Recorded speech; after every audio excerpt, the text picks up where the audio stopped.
देश में इस वक्त लव जिहाद का मुद्दा सबसे ऊपर है।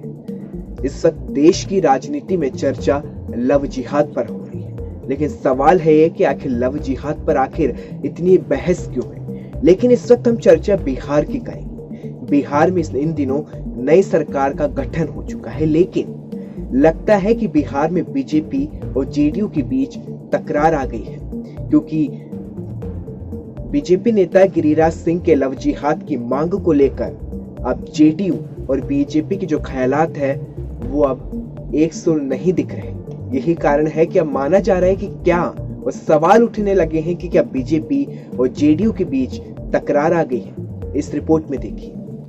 बिहार में सरकार बने अभी जुमा 4 दिन हुए हैं। बीजेपी जेडीयू के बीच खटपट भी शुरू हो गई। सरकार बनते ही अपनी पार्टी जेडीयू के नेता मेघवाल चौधरी का इस्तीफा लेने के मजबूर हुए नीतीश कुमार को बीजेपी के हिंदुत्व फायरब्रांड नेता गिरिराज सिंह ने मुसीबत में डाल दिया है।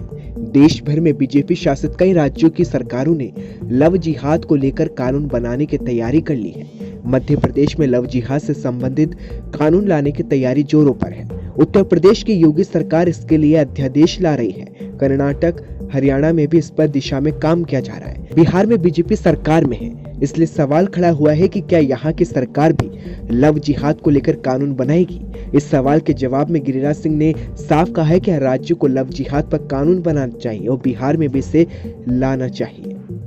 गिरिराज सिंह के बयान के बाद जेडीयू की ओर से भी प्रतिक्रिया सामने आई है। नीतीश कुमार के पुराने साथियों पार्टी के प्रधान महासचिव केसी त्यागी ने साफ कहा है कि बिहार में लव जिहाद जैसी कोई समस्या नहीं है, इसलिए ऐसे कोई कानून की बिहार में जरूरत नहीं। अब सवाल यह है कि बिहार में एनडीए की जीत में बीजेपी और जेडीयू साथ है, लेकिन मनमुटाव तकरार की शुरुआत होती दिख रही है। बीजेपी चाहती है कि बिहार में लव जिहाद पर कानून बने, लेकिन जेडीयू चाहती है कि बिहार में लव जिहाद की जरूरत नहीं।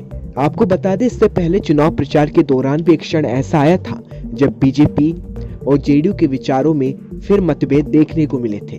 एक मंच से नीतीश कुमार ने कहा था कि बिहार में एनआरसी और सीएए लागू किसी कीमत पे नहीं होने देंगे, तो वहीं योगी ने एक मंच से ये कहा था कि बिहार में घुसपैठियों को बाहर किया जाएगा, सीएए एनआरसी को लागू किया जाएगा।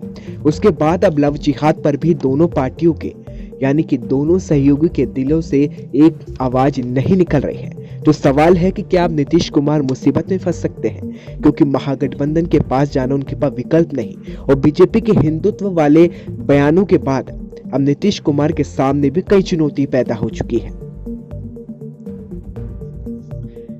दूसरी ओर बिहार में नीतीश के लिए मुसीबत ये भी हो चुकी है, क्योंकि नीतीश के जोड़ीदार सुशील मोदी को हटाकर संघ की पृष्ठभूमि से आने वाले 2 नेताओं को मुख्यमंत्री बनाकर साफ कर दिया गया है। नीतीश के लिए सरकार चलाना आसान नहीं होगा। तो ऐसे में देखना होगा क्या बिहार में अब लव जिहाद पर आने वाले दिनों में क्या तस्वीर देखने को मिलती है। लेकिन विपक्ष इसे कह रहे हैं कि क्या नीतीश कुमार की सरकार ज्यादा दिन चल पाएगी, और यही सवाल विपक्ष में बैठे तेजस्वी यादव ने भी किए हैं।